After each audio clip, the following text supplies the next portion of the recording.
Antropoceno. Bienvenidos a todos a este nuevo ciclo de Antropoceno, la tercera temporada, hoy en nuestro segundo programa, pero ya a partir de hoy todos los jueves en continuado. Antropoceno se reúne todos los jueves y después lo grabamos y lo subimos a nuestro canal Antropoceno en YouTube. Generalmente tratamos un tema, nuestro invitado expone su idea durante unos 20-30 minutos y después los participantes hacen intercambio con el invitado. Hoy, para hablar sobre censo, macrocefalia y estancamiento, tenemos de invitado a Jorge Osona, que es profesor titular de Historia y Economía Social Argentina en la Facultad de Ciencias Económicas de la UBA. Es investigador firmado de la misma institución, autor de Punteros, Malandras y Porongas, usos políticos de la pobreza, y seguramente ustedes lo habrán visto como columnista en Clarín, La Nación e Infobae. También es miembro del Club Político Argentino y desde hoy amigo de Antropoceno. Adelante, Jorge, bienvenido. Bueno, muchas gracias, muchas gracias. Vamos a empezar. Investigador formado, yo creo que ahí ha habido un error cuando te mandé la palabra, y firmado no es formado. Pero bueno, te pongo la firma igual. Firmado, investigador firmado. Muy bien. Bueno, empecemos. Bueno, vamos a hablar de demografía. En realidad, lo más razonable hubiese sido citar un demógrafo, pero como profesor de historia económica, como historiador económico y social, obviamente que la demografía me resulta indispensable. Un profesor de historia, un historiador no puede prescindir de los datos que ofrece la demografía para radiografiar un poco la sociedad y la economía, ¿no? Ahora, vamos a partir de una puntualización básica, ¿no? Hay tres cosas que definen la demografía, ¿no? Básicamente, la gente que nace, que es lo que define la fecundidad, la natalidad, pero algo más importante y anterior que la fecundidad, sobre lo que vamos a hablar porque es una de las grandes novedades que nos ofrece este último censo. La gente que se mueve, es decir, la gente que se mueve en el territorio de una determinada, de una nación, de una sociedad, la movilidad geográfica, las migraciones, las inmigraciones, y la gente que se muere, la mortalidad, pero que ahora también está, condicionada por lo que se llama el promedio de vida. Y ahí tenemos novedades tanto en materia de fecundidad como de promedio de vida, más que de movilidad geográfica. Y entonces yo creo que nuestro análisis va a centrarse en esas cuestiones. ¿Qué panorama nos ofrece, qué panorama cuantitativo, el censo de 2022? Bueno, que somos 46 millones de habitantes. Es decir, un 14% más, un 15% más, casi un 15% más que en el 2010 cuando se celebró el último censo, ¿no? Con lo que estamos en presencia de un país que tiene una demografía muy débil, es decir, un país con una densidad demográfica muy baja dada su extensión. Podríamos decir que tenemos una demografía propia de un país desarrollado sin serlo. Las razones de eso las vamos a tratar de abordar, aunque parcialmente, ¿no? Y eso debido a, bueno, una escasa natalidad, ¿no? Y una mortalidad cada vez más tardía. Así que esa sería el primer dato. Este proceso, esta secuencia, comienza en 1930 con el fin de las migraciones transoceánicas, ¿no? Y hay una suerte de continuidad desde entonces hasta ahora. Es decir, la Argentina fue posible merced a esas 4 millones de personas que vinieron entre 1880 y 1930. Si no, la Argentina no hubiese existido. Ahora, como la inmigración transoceánica se paraliza en 1930, desde entonces crecemos vegetativamente. Uno podría decir, zafamos como cuando uno corre el tren y se trepa al furgón, porque a su vez ingresamos en el mercado mundial hacia 1880 de manera plena, es decir, con 30 años de atraso. Así que ahí tenemos toda una serie de timings que eso nos resultan indispensables para entender el proceso histórico. Esa es la primera cuestión. La segunda cuestión, entonces, ¿no? Para que quede claro, un país que crece demográficamente poco. Bueno, ¿qué es crecer poco? ¿Qué es crecer menos? También, ¿o qué es crecer más? Es una calificación relativa, porque tiene que ver con la productividad, en fin, son todas cosas que vamos a ver después. Pero, bueno, la segunda cuestión es que es un país macrocefálico. Si uno utilizara un término un poco más drástico, un país deforme. De esos 46 millones de habitantes, ¿no? Casi 15 viven, ¿verdad?, en el aglomerado Gran Buenos Aires, es decir, en el conjunto de la capital federal, con un poco lo que se denomina conurbano bonaerense. Ahí tenemos otro problema, no sabemos dónde empieza y dónde termina el Gran Buenos Aires. Pero bueno, digamos que tenemos 14 millones de personas, 14 millones de esas 46 que viven en un 0,5% del territorio nacional. Son como mamushkas, Una mamushka fatídica, podríamos decir, pero no, algo parecido a una mamushka, ¿no? De esos 46 millones, ¿no?, 18 viven en la provincia de Buenos Aires, ¿no?, que constituye un 4% del territorio nacional. Ahora, de esos 18 que viven en la provincia de Buenos Aires, 11 millones, es decir, el 65%, vive en el Gran Buenos Aires, que es el 5% del territorio provincial. Eso nos está dando la pauta, ¿no?, de la morfología de nuestro macrocefalismo, de nuestra hipertrofia regional, ¿no? ¿Cuáles son las razones de esto? Bueno, son múltiples, pero hay una central. La Argentina fue y es, en buena medida hasta el día de hoy, un país de frontera. La Argentina es un país, ¿verdad?, que fue durante el Imperio Español un desierto, una zona absolutamente despreciable para los españoles, salvo por los yacimientos mineros del Potosí, los yacimientos argentíferos del Potosí, ¿no?, que se descubrieron en el siglo XVIII. Con lo que uno ve, ¿no?, hacia más o menos la emancipación, mucho más gente, de esos más o menos 500.000 habitantes que había en el Río de la Plata, la mayor parte estaba en el norte, de Córdoba para arriba, mirando al Imperio Quechua, a la capital del Imperio Quechua y a las minas potosinas, ¿no? Bueno, esto cambia cuando, a raíz de la emancipación, se pierde el Potosí y a su vez surge una ganadería en la provincia de Buenos Aires que sustituye a las quebradas de Santa Fe, Entre Ríos y Uruguay a raíz de las guerras de la emancipación.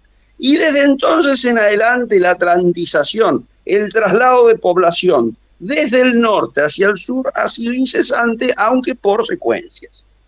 Hay una primera secuencia, ¿no?, que va desde más o menos la emancipación hasta 1880 y es el producto de que la riqueza atrae a la gente y por lo tanto la gente descendió desde el noroeste, porque el resto era zona de indios, el nordeste, Patagonia no la contemos, desde el noroeste hacia el sur, ¿no? A un ritmo cansino, lento, porque tampoco la ganadería de la provincia de Buenos Aires fue una ganadería importante a escala mundial. Empezó a hacerlo recién con el ciclo de la lana a partir de 1863, pero un ritmo de todos modos sostenido. Fíjese, cuando Sarmiento ordena el primer censo poblacional en 1869, arroja el resultado deprimente, ¿no?, de 1.800.000 personas. Con 1.800.000 personas, mis queridos amigos, la Argentina no era viable, con lo que Sarmiento, preveía todo un conjunto de reformas que, de ser exitosas, harían posible ese proyecto nacional, que ya más o menos se confirmó a raíz del segundo censo en el año 1895, cuando de 2 millones pasamos a 4. Entonces ya vemos un país incipiente, ¿no?, El país se confirma recién a raíz del tercer censo que se produce en el año 1914 y que duplica esos 4 millones del año 1895. Bueno, ya podíamos quedarnos tranquilos, íbamos a tener la Argentina. Ahora, cuidado porque la cuestión demográfica estaba determinada por la inmigración. Si se detenía la inmigración podíamos llegar a tener problemas. Y eso fue lo que ocurrió a partir de la Primera Guerra Mundial, pero sobre todo desde la Gran Depresión del 30. Desde 1930 hasta más o menos el cuarto censo, que es el que ordena Perón en 1947, hay una movilidad geográfica desde las pampas, desde las zonas agrícolas, que habían sido el motor de la economía entre 1880 y 1930, hacia las grandes ciudades litoraleñas, particularmente la ciudad capital federal, particularmente la ciudad de Buenos Aires, aunque también Rosario y Córdoba, ¿no? Hay algo así como una reconversión desde la extroversión, desde una economía extrovertida, ¿verdad?, hacia una economía introvertida, autarquizante, ¿no?, que sustituye las importaciones que no puede comprar con sus exportaciones decrecientes por una producción nacional. Y justamente en el término de una generación, mucho chacarero, mucho peón rural se transforma en trabajador industrial, ¿no? Y fíjese que eso nos conduce un poco a los orígenes del peronismo, ¿no? Con lo que entre 1930 y 1960, el grueso de la movilidad geográfica interna, de las migraciones internas, procedieron de las zonas pampeanas, particularmente hasta 1950 de la provincia de Buenos Aires, de la campaña de la provincia de Buenos Aires, la verdadera locomotora productiva del país. Y desde más o menos por entonces y hasta 1960, desde el litoral, ¿no? Desde el litoral, aunque con algunos contingentes pioneros procedentes del noroeste. A partir de los 60, con la crisis de las economías regionales del noroeste y del nordeste, que habían sido algo así como un retén de la población para que no se limitara su descenso y de esa manera hacer más o menos sustentable el régimen federal, se produce una nueva aluvión inmigratoria interna, pero que ya no procede ni de la pampa húmeda ni de la pampa gringa. ¿Por qué? Porque la pampa húmeda y la pampa gringa empezaron a resucitar después de 30 años de estancamiento. Y entonces quien toma la posta de las migraciones internas son las economías del noroeste y del nordeste. En algunos casos por razones tecnológicas, la sustitución del algodón chaqueño por fibras sintéticas, y en otros casos por razones fiscales, cuando el régimen de Onganía justamente suprime los subsidios a los ingenios azucareros, y eso produce un derrame de gente que circulaba entre distintas actividades, pero con epicentro en la zafra tucumana, hacia las grandes ciudades del litoral. Ahí es cuando se empiezan a ver los primeros síntomas de una congestión explosiva de los grandes conurbanos, de los grandes aglomerados urbanos, particularmente de Gran Buenos Aires, sin que ello suponga niveles altos de desocupación, aunque sí crecientes de informalidad, ¿no? Esos trabajadores que procedían del noroeste y del nordeste eran ocupados en la construcción, en los edificios de propiedad horizontal, que por entonces estaban en boga, y en el trabajo doméstico. Ahora, si se llegaba a detener la economía, como ocurre desde mediados de los años 70 en adelante, eso podía llegar a generar un problema mayúsculo, que es el problema de la pobreza estructural, que lo vamos a abordar más adelante. Así que acá tenemos las grandes secuencias de este proceso de atlantización que explica nuestro macrocefalismo, ¿no?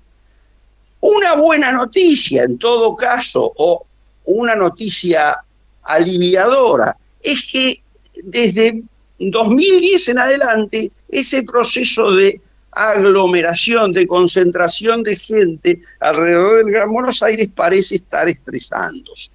Por muchas razones. En primer lugar, porque no hay más sitio.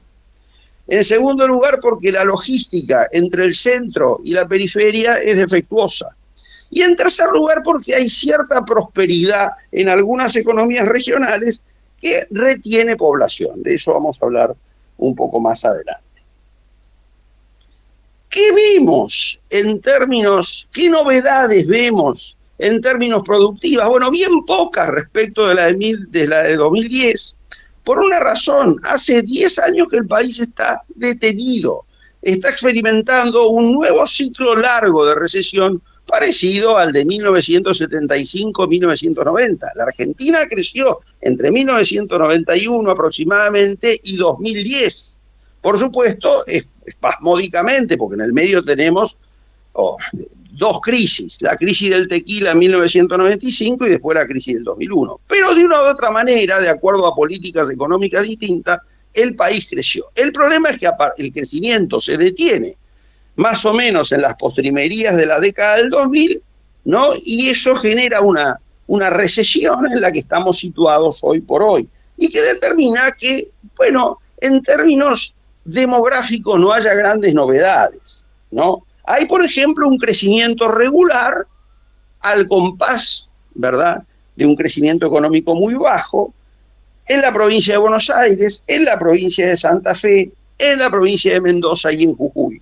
Son provincias, son distritos donde el crecimiento es más o menos satisfactorio, es un crecimiento normal, un crecimiento acorde al promedio nacional del 15%. Hay otras que crecen fuerte. Por ejemplo, es el caso de Córdoba. Claro, la pregunta es: ¿por qué Córdoba crece más que Santa Fe y Buenos Aires? Una respuesta provisional: porque la provincia de Buenos Aires tiene un problema político, es inviable. Y en el caso de Santa Fe, porque se sitúa en uno de los circuitos más complicados del narcotráfico internacional, como es público y notorio a raíz de las cosas que vienen pasando hace años, pero sobre todo en las últimas horas. En cambio, Córdoba tiene un problema de mejor gobernanza y, por lo tanto, ¿verdad?, capitaliza mucho mejor que las otras provincias una población que viene de otros lados, ¿no? Y que, bueno, curiosamente es lo que explica también por qué se tiende a concentrar menos gente en el aglomerado Gran Buenos Aires. ¿Cuántas personas había en el aglomerado Gran Buenos Aires? Bueno, en el año 2010, 12 millones. ¿Cuántas hay? 13 millones, perdón, casi 13 millones, 12 millones y 800. ¿Cuántas hay ahora? 14 millones. No ha crecido mucho. No ha crecido mucho. Y hay algunas provincias que siguen expulsando gente.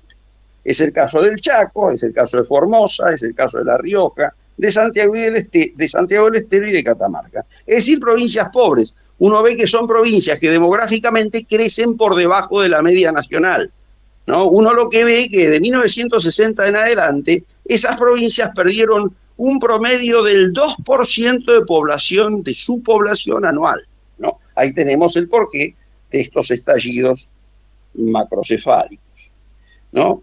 Bueno, pasemos al tema siguiente. Una gran novedad es la diferencia, por así decir, el síndrome entre fecundidad y mortalidad. La fecundidad entre 2010 y 2022 se desplomó. Fíjese que a nivel nacional cayó un 55%, y en la Ciudad Autónoma de Buenos Aires un 80%, luego de haber permanecido estable durante varias décadas, hasta el 2015. ¿Cuál es la razón de esta caída tan abrupta de la fecundidad? Bueno, en parte, los avances de los derechos femeninos. Las mujeres son más dueñas de su vida. En parte por la educación sexual integral que se instaura en el año 2010 y el plan de embarazo adolescente del 2017. Son todos fenómenos congruentes. No estamos afirmando nada categóricamente, simplemente decimos que son fenómenos congruentes que podrían explicar esto. Ahora, a esta tendencia se le suma, ¿verdad?, que cada vez se extiende más el promedio de vida, con lo que hay cada vez más viejos. No nosotros, por supuesto, que todavía somos gente muy joven. Yo soy un hombre de 65 años. Pero ahora justamente la gente vive más. Con lo que esto va a determinar una ecuación que no es mala ni buena. Puede ser excelente o puede ser fatídica. Depende de lo que hagamos con este país de acá en adelante. Vamos a tener menos pibes, menos chicos, menos natalidad y más viejos. Bien, ¿no? Y eso, bueno, en parte explica. ¿Qué es lo que explica esta extensión del promedio de vida? Bueno, la preservación en el 50 o el 60% de la población integrada del país, ¿no? Algo así como de la excepcionalidad argentina en la región, ¿eh? En el sentido de ser un país con clases medias, bueno, holgadas, que tienen pocos hijos y que viven más merced a los avances tecnológicos en materia sanitaria, etc. En la pobreza, que abarca, pongámosle, un 40% de la población, la situación es muy distinta. La gente muere mucho más joven, pero también mueren mucho más joven los chicos. En los cementerios públicos del Gran Buenos Aires, ¿verdad? Son cementerios de pobres jóvenes. La clase media ya no sepulta a sus muertos en esos cementerios por razones de seguridad. Y uno ve que el 50% son chicos que no llegan a los 30 años. Y la gente grande no supera los 70. Esa es la realidad en la pobreza, en el 40%. Ahora, eso está compensado por lo que ocurre en las clases medias, ¿no? Donde, bueno, el índice de vida, ¿verdad? El promedio de vida está a la par de los países desarrollados. Con lo que, si no cambian las instituciones, si no cambian de acá a los próximos años las instituciones, va a haber un exceso de población dependiente, ¿verdad? Y esto supone un desafío. O la productividad crece más rápidamente, o el país crece y se desarrolla de acá a los próximos 20 años más rápidamente que el envejecimiento de su sociedad, o si no, vamos a tener, ¿verdad?, un agravamiento de todos los problemas que vivimos hoy en día, ¿no? Inflación, ingobernabilidad, pobreza, en fin, narcotráfico, conflictos, etc. Con lo que, bueno, la productividad debe crecer más rápido que el envejecimiento social. Y ahí tenemos el gran desafío a futuro, y es tal vez la gran novedad que nos ofrece este censo. Fíjese que esto supone también cambios institucionales muy fuertes. Si vamos a tener menos chicos, vamos a requerir de menos profesores y de menos maestros. Pero como contrapartida van a tener que ser mucho mejores, porque van a tener que calificar el capital humano, ¿verdad?, que se requiere para aumentar nuestra productividad. Y en ese sentido la Argentina no ha hecho más que retroceder durante las últimas décadas, porque de haber tenido, ¿no?, de haber estado a la vanguardia de la educación mundial hasta los años 60, hoy por hoy tenemos una enseñanza primaria y secundaria muy mala, es decir, la verdad.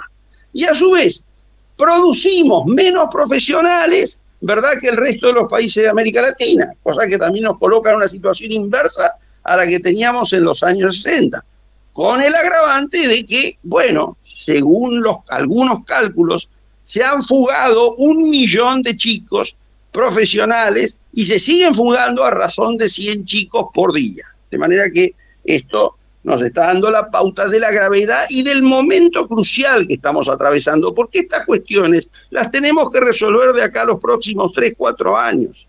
Si no, la Argentina no tiene porvenir. Es lamentable decirlo, pero es así. ¿Qué podemos decir respecto de la otra cuestión, de la otra gran novedad surgida, a raíz de la crisis de la sustitución de importaciones de los años 70? La pobreza. Bueno, que no sabemos cuántos pobres tenemos. Calculamos que son un 40%. Algunos dirán 50%. Bueno, básicamente porque tenemos un problema de medición, ¿no? La institución que mide la pobreza, hay muchas instituciones que lo hacen, está el Observatorio de la Deuda Social de la Universidad Católica Argentina y otras instituciones privadas, pero el INDEC, ¿verdad?, hace un cálculo sobre la base de una encuesta permanente de hogares, ¿verdad?, que calcula una canasta básica total de productos cruciales que a su vez delimitan la línea de pobreza. Ahora, ese cálculo se concentra en 31 aglomerados, en los 31 aglomerados más importantes del país. Como contrapartida, no sabemos, ¿verdad?, los alcances de la pobreza en las ciudades medianas, pequeñas, y mucho menos en las zonas rurales, con lo que, repito, tenemos ahí un vacío informativo. Lo que decimos es solo tentativo. Puede ser que tengamos menos pobres, pero puede ser que tengamos más. Lo cierto es que tenemos mucho, y esto es una gran novedad durante el último medio siglo, porque si hay algo que caracterizó a la excepcionalidad argentina, no solo fue la densidad de sus clases medias, sino índices marginales de desocupación y de pobreza, a diferencia del resto de la región. Otro problema que tenemos, y que es correlativo a lo que acabamos de decir, es el de registros, ¿no? Y que nos conduce a otro problema adicional, que es la crisis del Estado, de la organización estatal. Es un Estado feudal que tiene cada uno sus registros. Por ejemplo, los registros de la FIP y del ANSES son muy buenos, pero bueno, estas instituciones, por diversas razones, no los publican. Lo que es mucho peor, no la comparten entre sí, no cruzan información de manera de generar políticas públicas. Y eso por una razón, son cotos de caza políticos, son cotos de caza colonizados por intereses políticos económicos que no quieren perder su lugar en el reparto de la torta, es decir, en el presupuesto. Sobre los que se van, bueno, la emigración, 1 millón, bueno, 100 por día. No lo sabemos tampoco. ¿Por qué? Porque tampoco ofrece información, ¿verdad? Migraciones, la Dirección Nacional de Migraciones. En resumidas cuentas, la gente tiene que hacerse más rica antes de envejecer. Tenemos que, bueno, resolver este problema. Y por supuesto esto exige un conjunto de reformas que, mire, va más allá de esta discusión un poco absurda entre izquierda y derecha, entre progresismo y liberalismo, etcétera. Mire, acá hay que hacer una reforma educativa, sin duda, ¿no? Educativa, ¿no? Las reformas educativas urgen porque los resultados los vamos a ver recién dentro de 10 o 20 años. Ahora, sin la reforma educativa no podemos generar el capital humano que nos permita aumentar nuestra productividad de manera de que vaya a la vanguardia respecto del envejecimiento.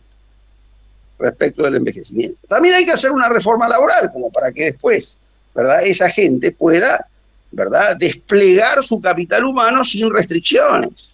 Sabemos muy bien que ahí hay muchos problemas. Y por supuesto también una reforma previsional, porque la Argentina gasta mucho y mal en términos previsionales, entre otras cosas por los diversos regímenes de excepción, ¿no?, de privilegio.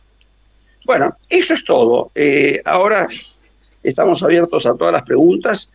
Ya di suficientes malas noticias como para que, bueno, como para sofrearle la tarde.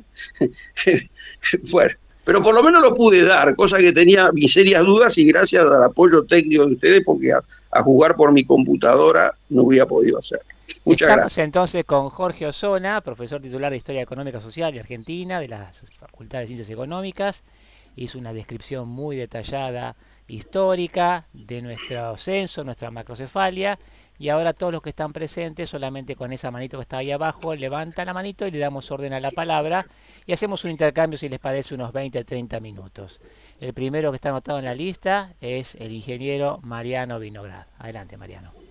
Jorge, muchas gracias. Yo leía tus columnas en el diario, me pareció interesantísimo el tema y hoy corroboro que es más que interesantísimo.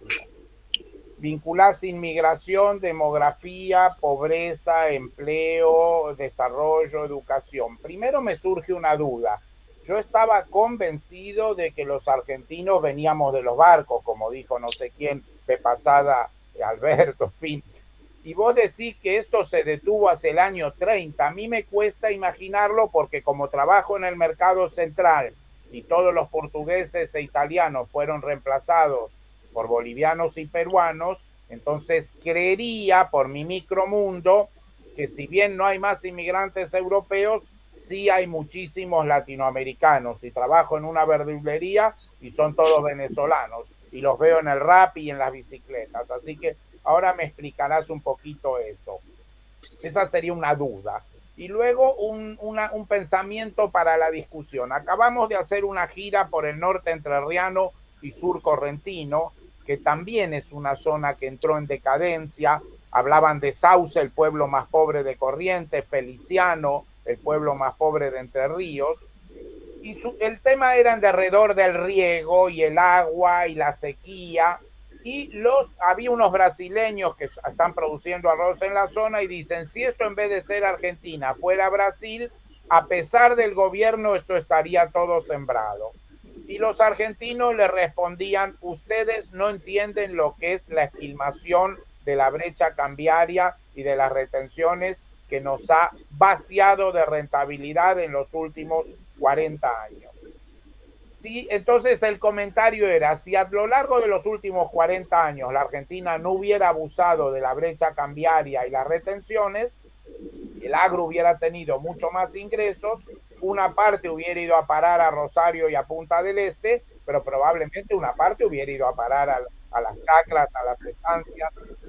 Me pareció entender en tu nota del diario que vos decías que el crecimiento de Merlo y el crecimiento de algunos puntos del conurbano es tan desmesurado que indica una sobreinversión de capital en inmueble urbano, y yo creo que eso es la contracara de una desinversión en el sector rural. Así que todo este boom inmobiliario y de automóviles y del que habla el presidente, que él lo presenta como una cosa buena, por ahí es la explicación de que no se puede invertir en el campo, por ahí es un síntoma de la enfermedad, no tiene nada de bueno. Bueno, no sé, Javier, ¿contesto? Sí, es así. Vamos a hacer un ping-pong de preguntas y respuestas, vamos. Listo. Mirá, es cierto, Mariano, yo me olvidé de decir que además de los contingentes migratorios que desde los años 60 empiezan a llegar aluvialmente del noroeste, habría que sumar los bolivianos, los paraguayos, a los que tendríamos que sumar hoy por hoy los peruanos, los venezolanos y en menor medida los colombianos, ¿no? Por supuesto que ahí tenemos también otro problema correlativo a la pobreza, y ahí hay un problema cultural y formativo. ¿Cultural por qué? Porque el argentino no quiere hacer estos trabajos que hacen los paraguayos y los bolivianos. En parte porque han perdido calificación y en parte porque, bueno, hay un programa, hay políticas de asistencia social que sustituyen el estímulo al trabajo por una suerte de indemnización, lo que vulgarmente se denominan planes. Es un tema que daría para otro encuentro y yo diría que nos quedemos acá. Simplemente, mire, si no fuera por los bolivianos, no tendríamos la ropa que tenemos puesta, que de alguna manera, en algún punto de su proceso de confección, pasa por un taller boliviano, pero que es clandestino, que son talleres clandestinos, que es mano de obra informal, donde incluso las grandes marcas tercerizan una parte del proceso productivo. Por supuesto que ahí nos topamos con un problema, ¿no?, cultural adicional, ¿no?, que está muy bien resumido en un fenómeno que yo también vengo estudiando hace años, que es la salada, ¿no? ¿Por qué la salada, verdad, es tan grande y por qué no hace más que crecer? Básicamente porque ofrece productos textiles baratos que si no serían inaccesibles para ese 40% de pobres. Ahora, también eso es posible merced a toda una serie de prebendas o toda una serie de situaciones de excepción, ¿no? Primera situación de excepción. Esos industriales informales bolivianos, que muchas veces forman parte de organizaciones ilegales, no pagan luz porque están enganchados, no pagan ningún tipo de impuesto, ¿verdad? No pagan impuestos inmobiliarios porque muchas veces están instalados en asentamientos, es decir, en sitios que fueron producto de ocupaciones irregulares de tierra, ¿no? Y por lo tanto esa es la razón por la que es mano de obra muy barata. A eso hay que añadir la trata, es decir, el tráfico de mano de obra para ser explotado de acuerdo a sistemas como el de cama caliente, que es una suerte de neoesclavitud, pero que es coherente con las tradiciones andinas.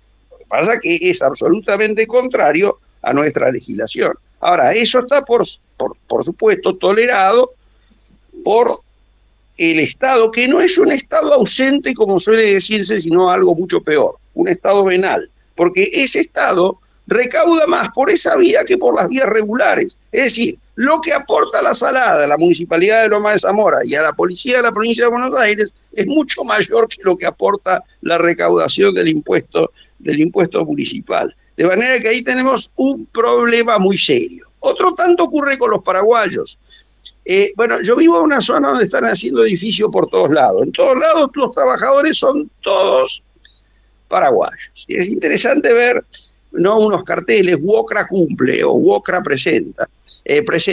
Claro, lo que no dice ese cartel es que en realidad la WOCRA recibe parte de las comisiones como para tapar el hecho de que la mayor parte de esos trabajadores son paraguayos, ¿verdad?, que son absolutamente informales y que se les paga por semana. Ahora, son maquinitas de trabajar y de trabajar muy bien y de hacer cosas que los argentinos no queremos hacer, ya sea por descalificación o por, repito, esta tradición, esta situación cultural que ha generado los planes sociales. De manera que ahí no abordamos un poco la cuestión de tu inquietud sobre bueno, la sudamericanización de la inmigración. Es decir, es cierto, la Argentina se hizo, bueno, en parte de los barcos, en parte de la gente que llegó por el tren, pero ahora en parte por la gente que llega a través de los micros, porque ya los trenes ni siquiera, ¿no? Y no solo al Gran Buenos Aires, sino al Gran Rosario y al Gran Córdoba. Esto, a su vez, se vincula con otro tema acuciante que simplemente lo planteo, que es el narcotráfico, porque muchos de estos talleres clandestinos son a su vez cocinas donde se procesa la pasta base, ¿verdad?, para hacer el clorhidrato de cocaína destinada al mercado interno. La cocaína que se exporta desde Rosario, no desde Rosario, de los puertos de Santa Fe y norte de la provincia de Buenos Aires, procede de Santa Cruz de la Sierra, ya totalmente producida, ya totalmente manufacturada, y que se arroja desde aviones clandestinos sobre campos, sobre todo de Santiago del Estero. De ahí a los puertos, hidrovía y Europa. Lo que pasa es que hay un pago que se hace de la logística que brinda la policía y las barras bravas, ¿verdad?, en especie, que eso inmediatamente se vende en el mercado interno. Ahí está Rosario, porque justamente es una cocaína muy buena que va a Europa y que es la que recibe la policía y la que reciben los barras de Newell's Old Boys y Rosario Central. Y es la que le venden a los hijos de la soja, es decir, a los estudiantes de la Universidad de Rosario y a la gente que, bueno, no, vive en Rosario o reside en Rosario y que consume mucha droga, porque la Argentina, y esto hay que decirlo, está entre los 3 principales países consumidores de droga del mundo.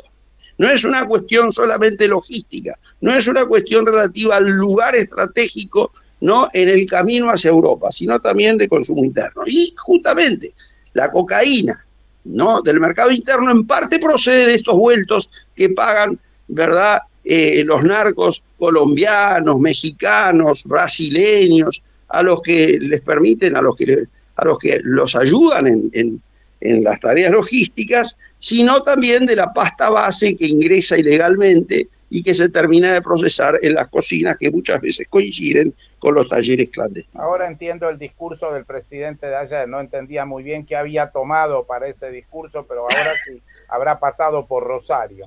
Mirá, Mariano, es cuestión de encender la televisión y se ve. Es decir, hay reacciones de políticos, de periodistas que son evocativas de que consumen y en grande. Si no, no viviríamos en el país delirante que vivimos, ¿no?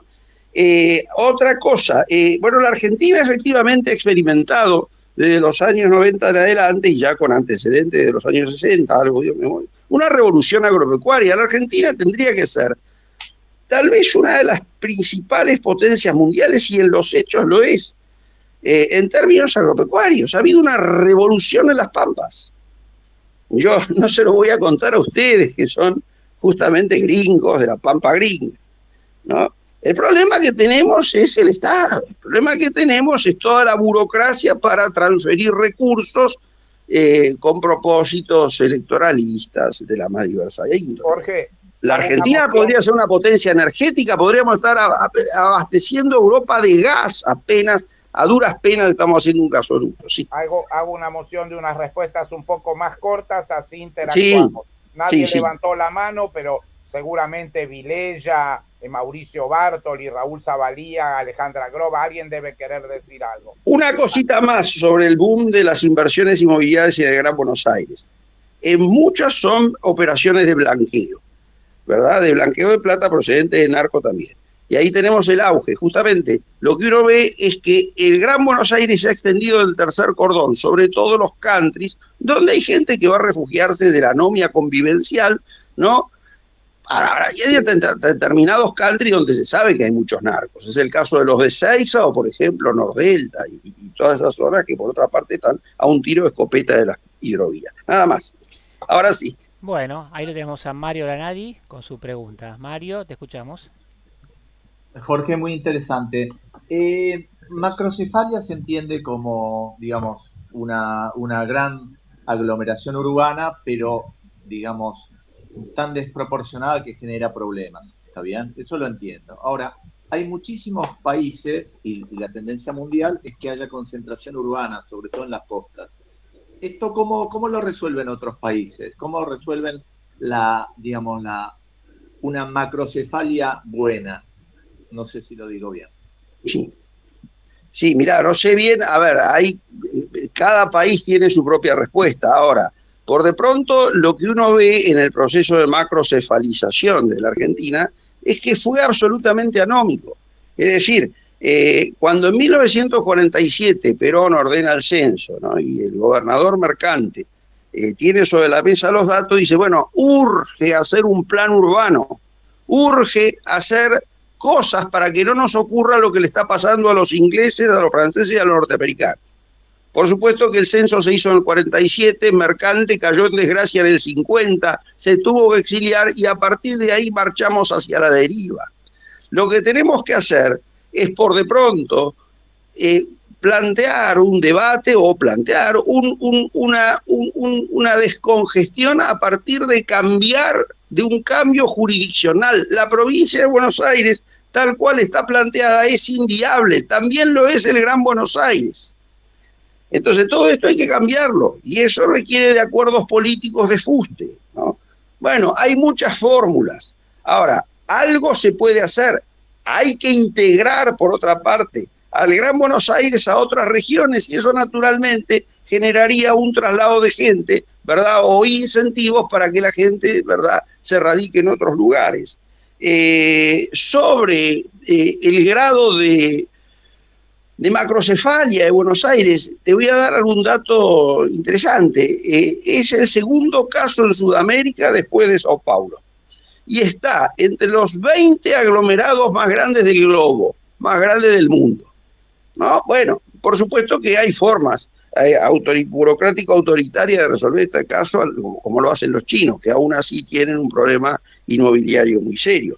Pero se podrían hacer muchas cosas, eso ameritaría otra reunión, ¿no?, acerca de qué hacer con el Gran Buenos Aires, que es una de las cosas que he estado estudiando últimamente, pero se pueden hacer muchas, ¿no? Por de pronto, bueno, el problema no es la macrocefalia, sino las condiciones de vida, sino el hacinamiento, ¿no? Si Mercante estaba asustado, y también lo estuvieron en alguna medida los gobiernos hasta 1970, acerca del grado de concentración, de todos modos la gente, ¿verdad?, se distribuía de acuerdo al sistema de loteos. Lo que ocurre a partir de los 80, cuando estalla la pobreza, es que la gente se radica en asentamientos que en su inmensa mayoría no son aptos para la habitabilidad humana. Eso hay que corregirlo, porque si no, esto produce una mortalidad infantil, niveles de inseguridad, y porque por lo demás, ahí se esconde el narco. De manera que hay muchas cosas por hacer. Esto es efectivamente, México tiene un problema enorme, también lo tiene Sao Paulo, pero de todos modos uno ve desarrollos productivos. De hecho, hay un síntoma que se nos está indicando que podría ser una gran oportunidad, ¿verdad? El crecimiento de la macrocefalia, ¿no?, de esa hipertrofia de Gran Buenos Aires está deteniéndose. No ha sido tan dramático como el que me dio entre los censos de 1991 y de 2010.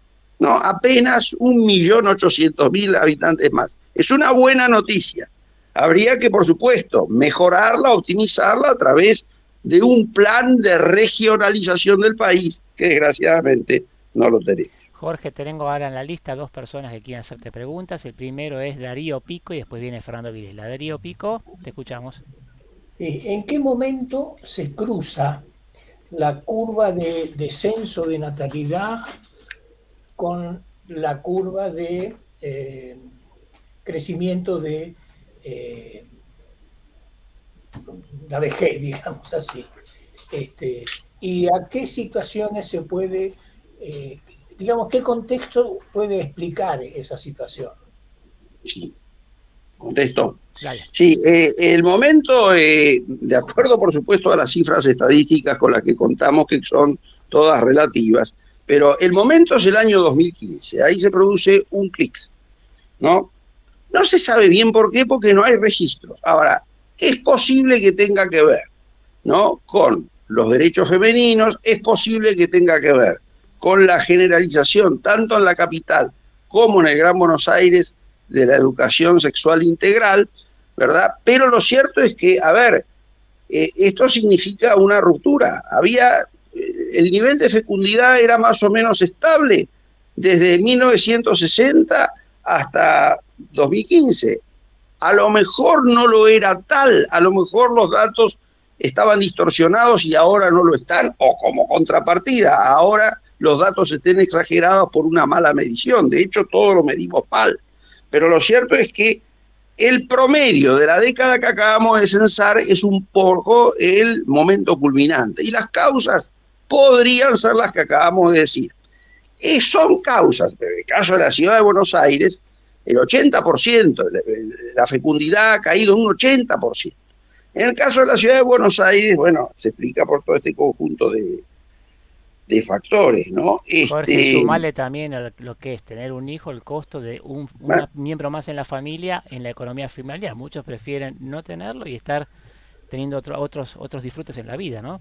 Exactamente, esa es la regla básica, la curva de Kuznets, es la regla básica, ¿verdad?, del crecimiento económico. Pero es decir, a más bienestar, menos hijos, porque los hijos dejan de ser, ¿verdad?, un factor productivo para ser un costo.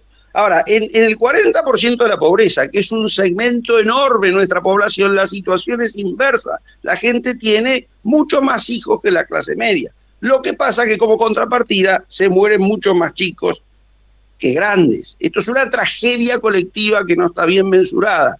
Yo voy a enviarles en todo caso un artículo que hicimos con el periodista Javier Levinas, cuando por primera vez, después de mucho tiempo, un periodista me dio bolilla, ¿verdad? Y bueno, hicimos un trabajo de campo en el cementerio de Lomas. Los resultados fueron asombrosos. Y aparte, es solo cuestión de ir al cementerio y ver los cortejos, 4 o 5 cortejos fúnebres de chicos de 15, 20 años, con sus bandas, con motos, a veces con tiros al aire. Bueno, y después toda la ornamentación de los cementerios que verdaderamente ha experimentado una mutación. Entonces, ahí eso no lo ve. Y a su vez la gente muere antes porque, bueno, hay una actitud cultural fatalista respecto del cuerpo y aparte una pésima atención de la salud pública. Hoy para conseguir un turno en un hospital público, ¿verdad? En cualquier centro grande, hay que esperar 3 meses. En el medio la gente se muere.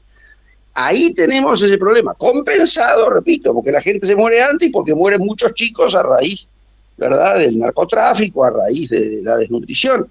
Hay un dato en ese sentido patético, ¿no? Yo veía, por ejemplo, que antes entre el cordón, ¿no?, y el camino había jardín. Ahora uno ve tumbitas chiquititas. Son los chicos que no llegan al año y que se mueren y que los entierran en esas microtumbas. Yo después les voy a bajar ese artículo que es evocativo de las cosas que pasan. Ahora, tenemos el otro lado donde ocurre todo lo contrario.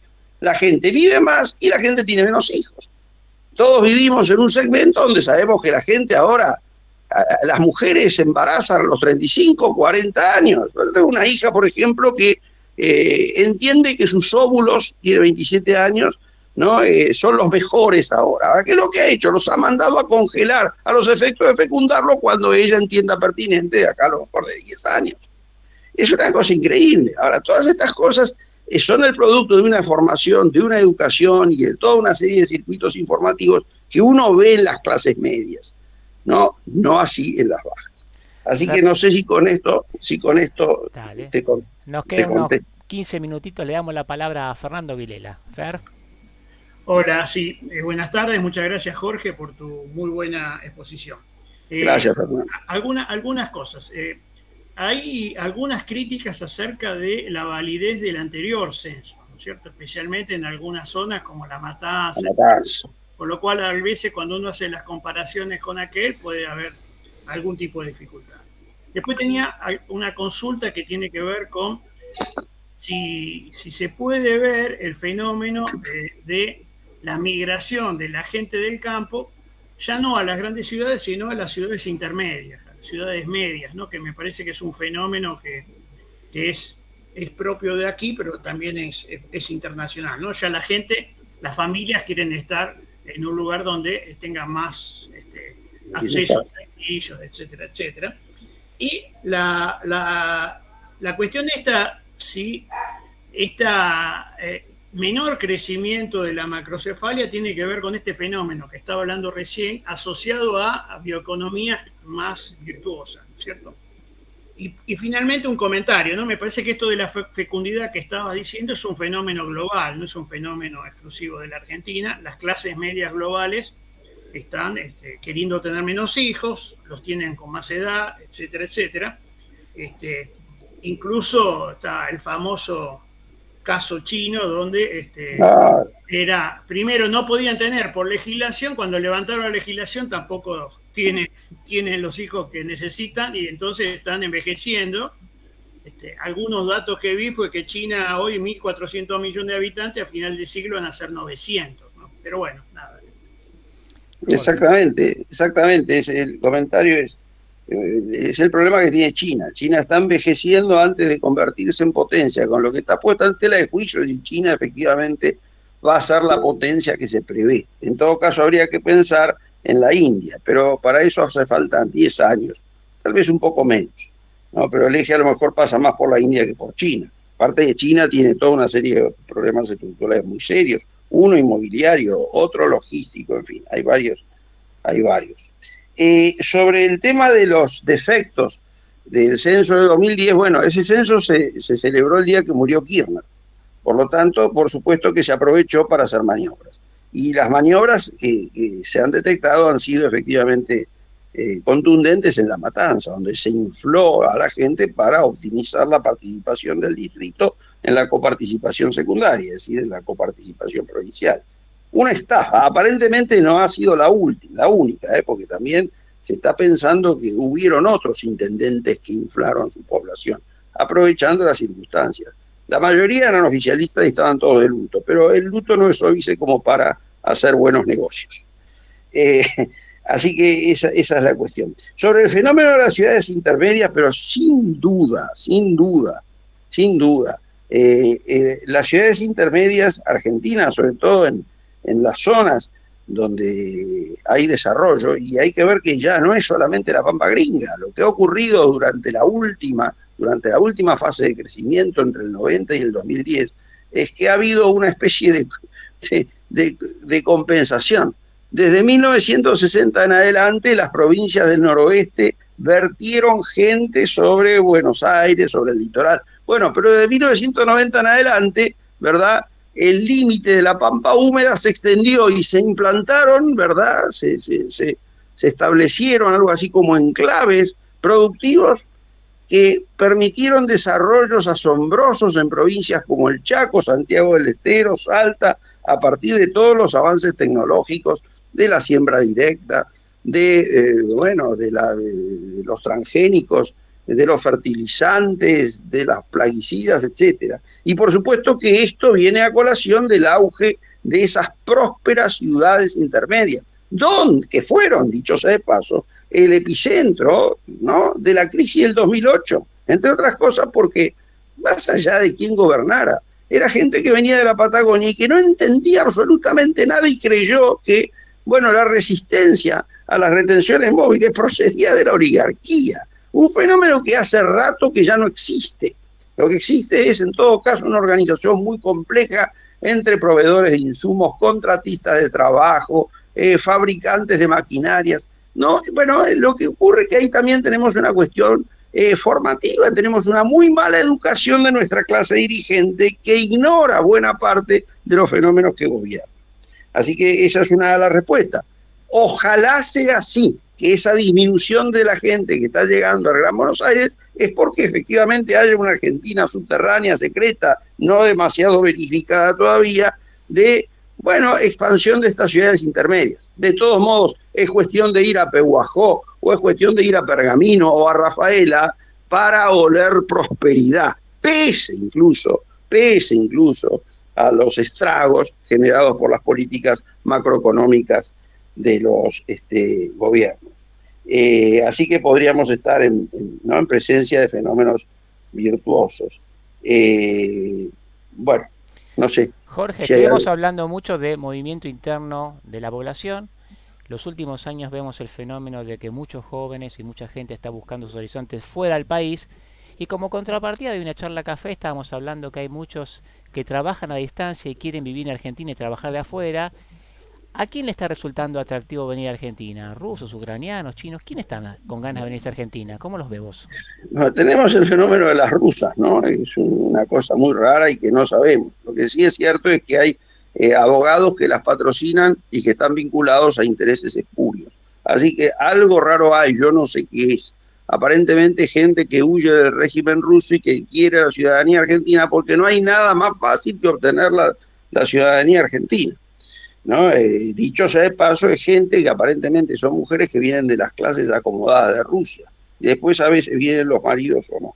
En fin, habría que ver si no hay una trama mafiosa ahí también, ¿no? Porque, bueno,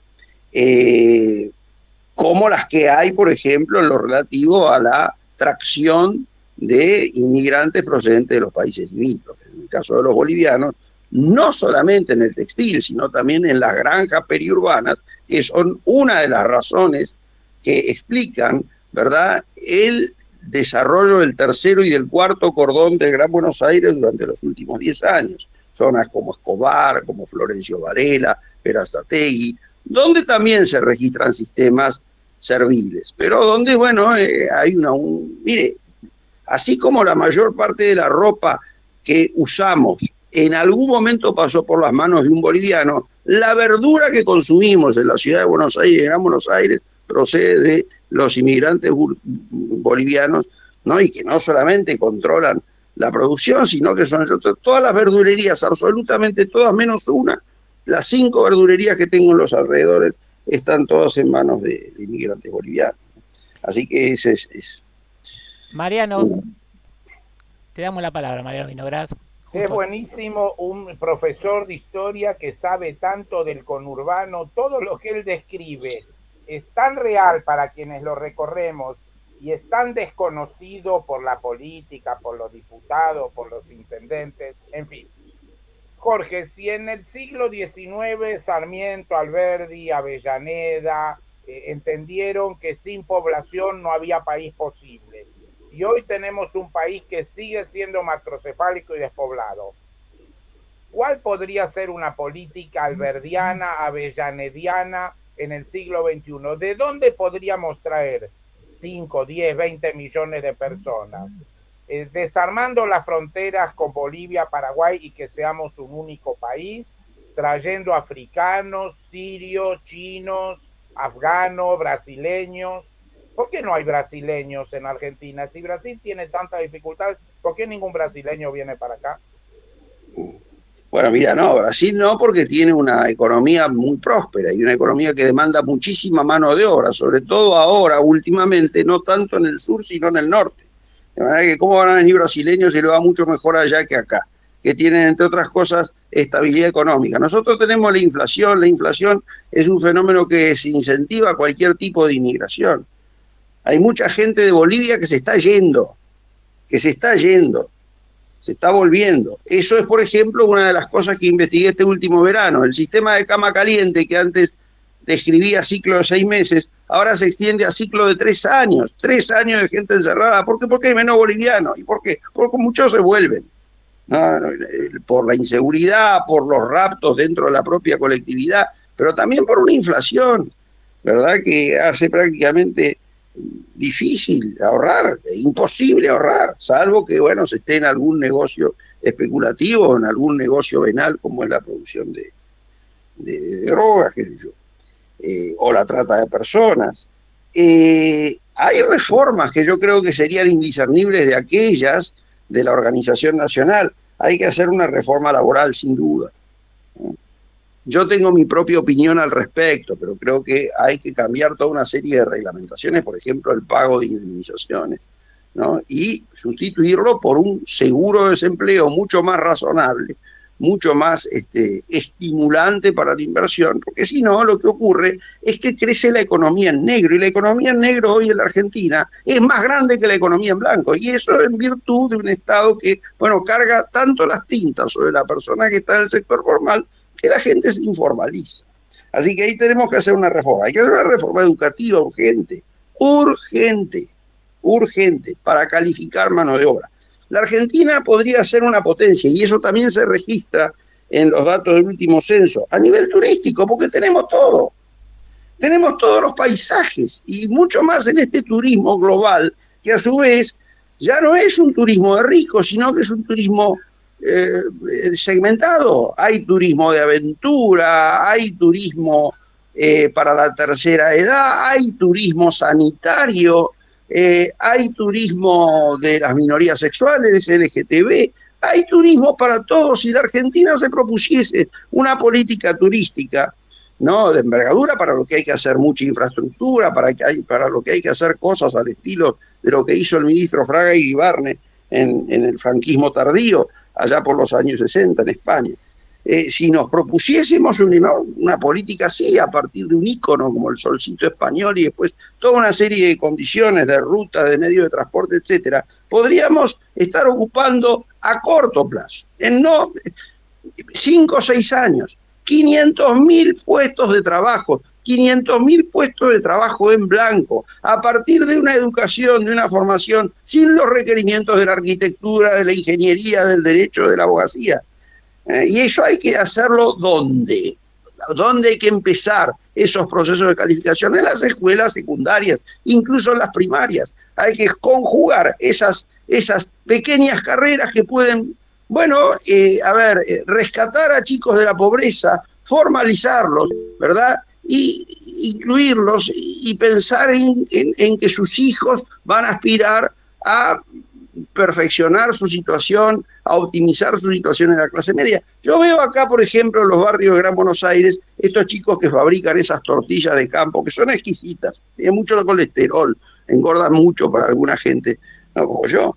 Ahora, si por ejemplo a esos chicos se los formara para producir una diversidad de tortillas de distintos gustos, con distintas cualidades, ¿verdad?, sobre la base de una política turística, ¿no?, convirtiendo en esa tortilla en un manjar asociable a la producción nacional, a una marca nacional. A esos chicos, en vez de tenerlos vendiendo ahí, ¿verdad?, a 200 pesos una tortilla a los camioneros, a los taxistas, los podríamos tener en los grandes centros turísticos formalizados y en pleno proceso de progreso. La educación, el Malbec argentino, que es una marca líder en el mundo, ¿cómo se inventó? Bueno, chicos en una escuela agrotécnica de Mendoza, jugando, haciendo cortes. Resulta que un día un profesor tomó ese corte y dice, che, pero qué bueno está esto. Se lo hizo probar un enólogo, después a un industrial. Hoy por hoy el Malbec argentino es una marca global. El Malbec argentino es el mejor del mundo. Ahí tenemos entonces microprocesos, microsectores, que conjugados no son como piezas de rompecabezas que hay que armar, que conjugados pueden dar lugar a un nuevo milagro argentino. Por supuesto, acá 20 años, 30 años, pero hay que empezar. Y tampoco es tan difícil. Fíjense las cosas que se pueden hacer a través de una educación como la de los chicos secundarios de una escuela agrotécnica en Mendoza, o como chicos formados en el turismo en estas escuelas del Gran Buenos Aires, que son prácticamente de adoctrinamiento político, ideológico, ¿no?, donde se sabe muy bien cómo cortar una calle, o se sabe muy bien cómo organizar una murga y después asociarla a las organizaciones sociales, pero se lee muy mal, se comprenden muy mal los textos, no se pueden hacer cálculos elementales, retroceso respecto a lo que fue nuestra educación. Entonces, con un poco de Malbec y algunas otras especies más, otro poco de horticultura, ustedes que están en el rubro, podríamos ser una potencia, ¿verdad?, de alimentos orgánicos, otro poco con el turismo. No olvidémonos de los grandes modelos, el modelo agroexportador, el modelo industrial por sustitución, olvidémonos, son pequeños pedacitos que hay que ensamblar a partir de políticas serias, a partir de un estadio serio, de un Estado serio, profesionalizado, y de acuerdos, y por supuesto de políticos, ¿verdad?, formados, honestos, bien intencionados y que piensen un poco en el futuro.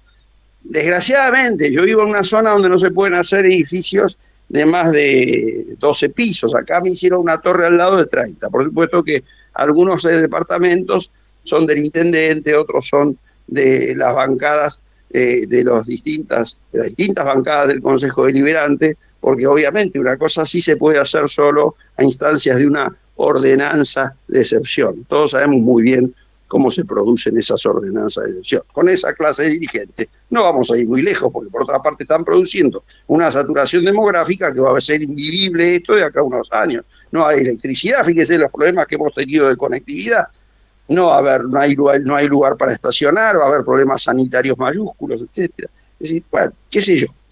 La historia a veces, mire, yo soy historiador, y la historia a veces uno está parado en un lugar cuyo subsuelo desconoce. Vaya a saber si no están ocurriendo transformaciones como la que decía recién Pico, creo, ¿no, Fernando? Transformaciones fuertes que no las vemos, pero que están y que en determinado momento van a madurar y van a cambiar el panorama.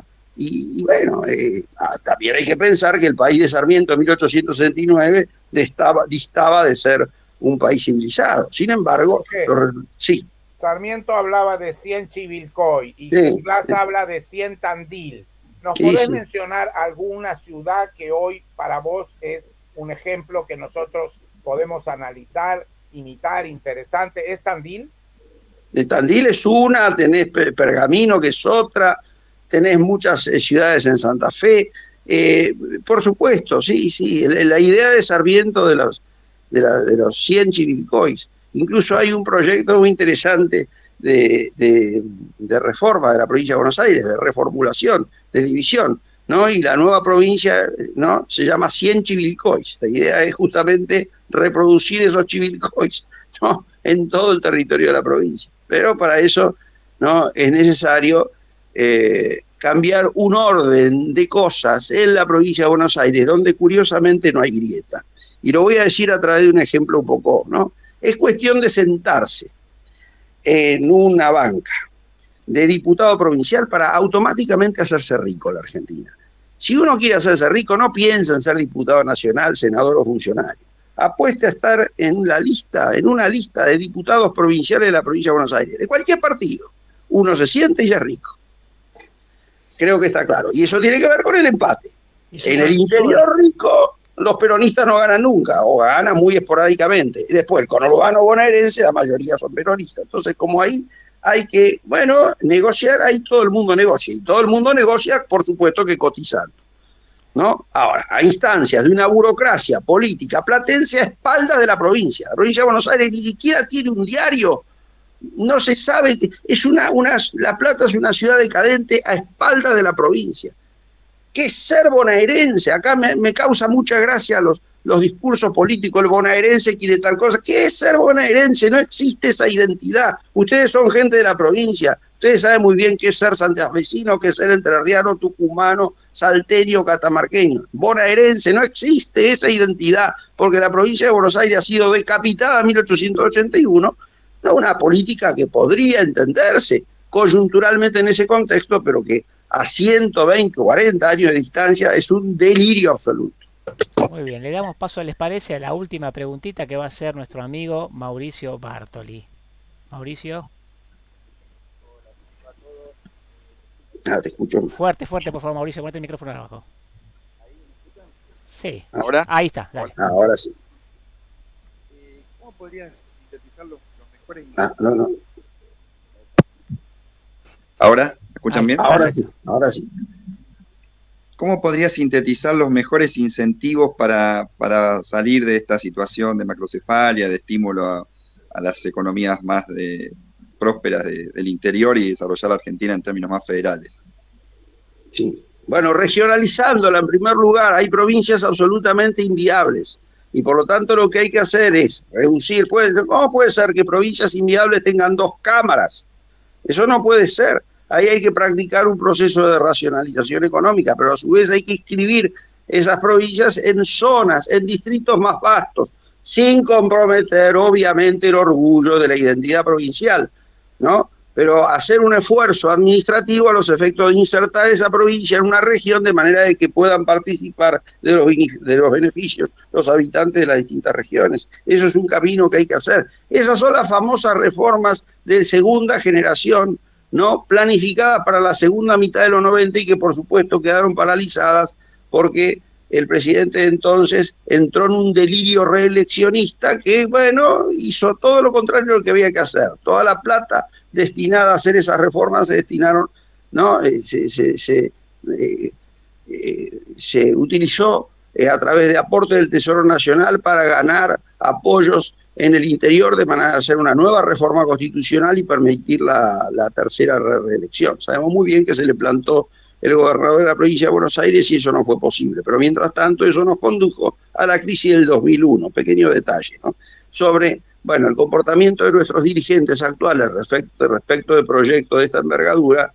Bueno, no hay nada, o hay, pero en fundaciones, en institutos, a los que escuchan para tener algún tipo de libreto de cara a las elecciones. Después se olvida, porque repito, este tipo de gestión política y este tipo de elección, este tipo de régimen electoral, ¿no? Que nos lleva a votar cada 2 años, hace imposible cualquier forma de proyección de mediano plazo. Todo es corto plazo, todo es política, todo es enjuague.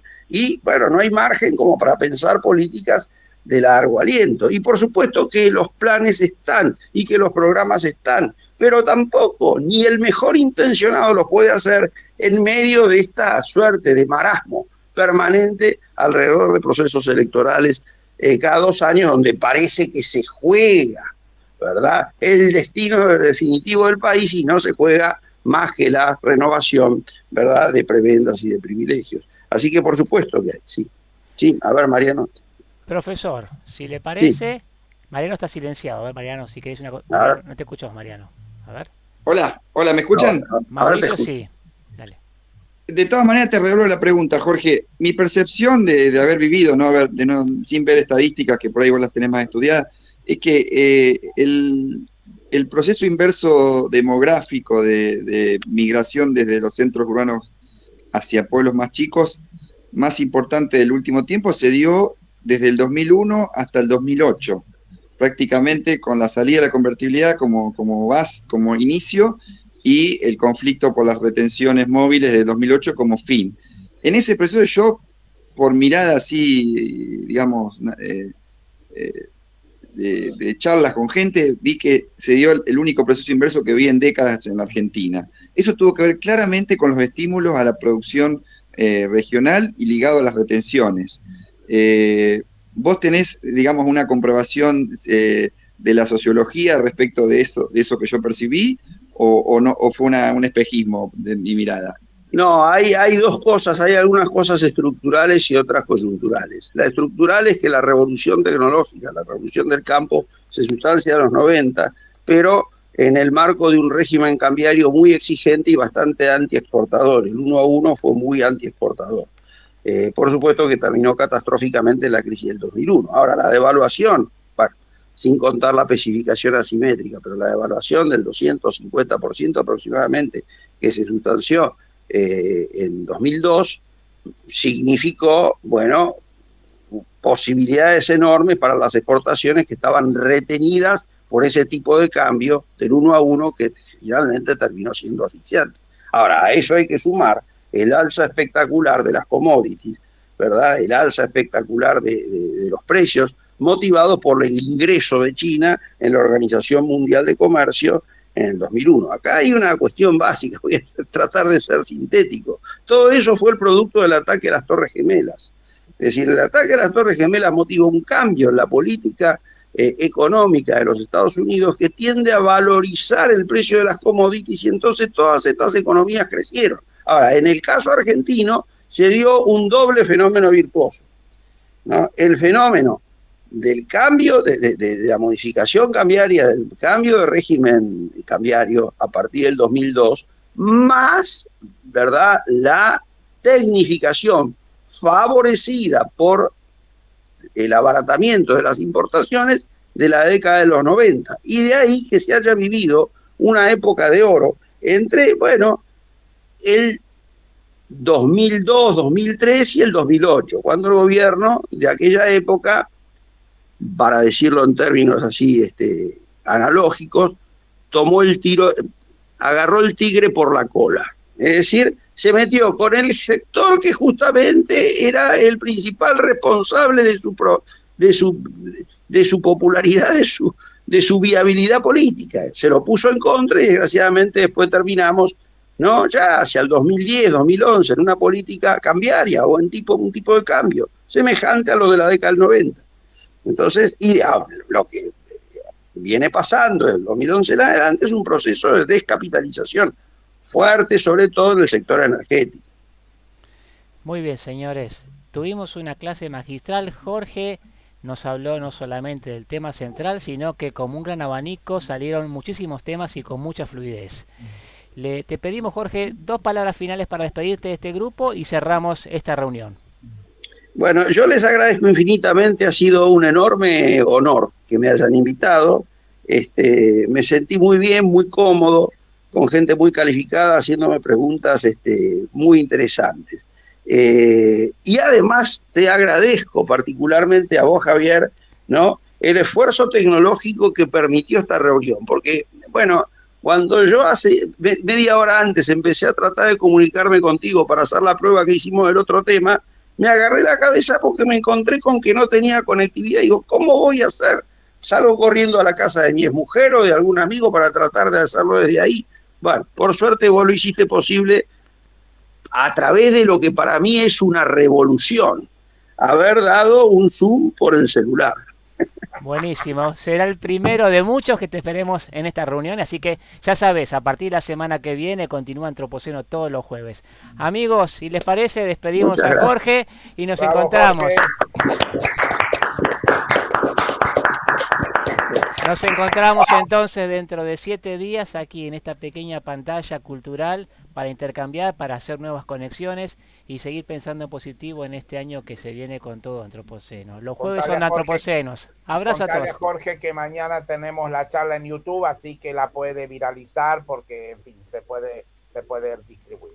Gracias, bravo, Javier. Bueno, bravo, muchas gracias, Mariano, Javier, y un abrazo a todos los que están en el grupo.